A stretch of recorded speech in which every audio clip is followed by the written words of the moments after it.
ചേട്ടാ നമ്മുടെ കല്യാണം കഴിഞ്ഞിട്ട് ഇപ്പൊ എത്ര കൊല്ലമായിട്ടുണ്ടാവും? 12 കൊല്ലം. ഞാൻ വിളിക്കുമ്പോ ചേട്ടൻ സാധാരണ ഫോണിൽ ആദ്യം എന്താ പറയണ? ആരാന്ന്? അതെല്ലേ. ഇങ്ങോട്ട് നോക്കിയേ, എന്റെ മുഖത്തൂടെ ഒരു മറുക ഉണ്ടായിരുന്നു, കണ്ടിട്ടുണ്ടാ? ഇതൊക്കെ ഇങ്ങനെയൊക്കെ ഉണ്ടായിരുന്നു.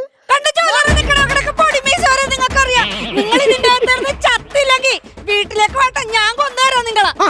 അപ്പൊ നിനക്ക് എന്നെ വേണ്ട, നിനക്ക് എന്നെ വേണ്ട അല്ലേ? ഞാനിപ്പൊ ചാകും, ഇപ്പൊ ചാകും. സതീഷേ, എന്തോ നീ നാളെ തുടങ്ങി ഷെയർ ഇടാൻ വേറെ ആളെ വെച്ചോ. ഞാൻ നീ എന്തെങ്കിലും തെറ്റ് ചെയ്തിട്ടുണ്ടെങ്കിൽ ഞാൻ എന്നോട് ക്ഷമിക്കണം. തനിക്കാൻ പറ്റിട്ടുണ്ടോ? തനിക്കാൻ പറ്റിട്ടുണ്ട്. തന്റെ പേരിട്ട് ഞാൻ ചാവും.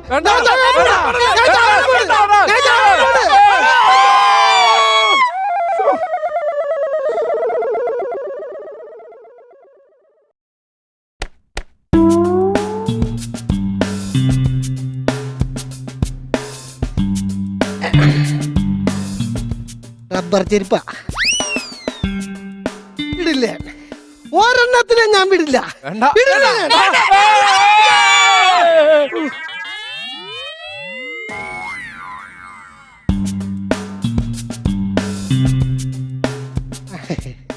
കുഴപ്പമില്ല, കുഴപ്പമില്ല.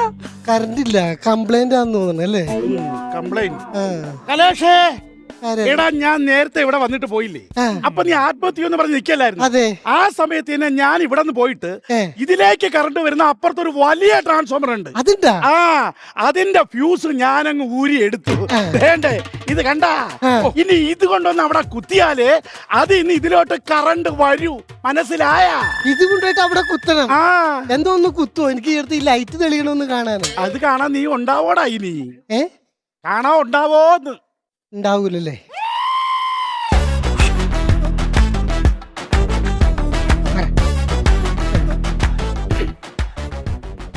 ഒരു വശം കണ്ട് ചെരിഞ്ഞ് നിന്റെ ഒരു വശത്തേക്കൂടി നോക്കുമ്പോ നീ കറക്റ്റ് അണീറോസ് ആണല്ലേ? ഇങ്ങനെ മനസ്സിലായി. എനിക്ക് നേരത്തെ തോന്നിയായിരുന്നു. അതെല്ലേ? നമുക്ക് വീട്ടിൽ പോവാം. എന്തിന്? വരഞ്ഞു മുളക് തേക്കണ്ടേ? മീനിരിപ്പുണ്ടല്ലോ അല്ലേ? അതിപ്പോ ആരെ വരേണം, ആരെ മുളക് തേക്കണമെന്നൊക്കെ നമ്മള് വീട്ടിൽ പോയിട്ടല്ലേ തീരുമാനിക്കണത്. അല്ല വന്നണ്ട് വാ, ഞാൻ വരഞ്ഞു മുളക് തേച്ചിട്ട് ഇങ്ങോട്ട് വരാം.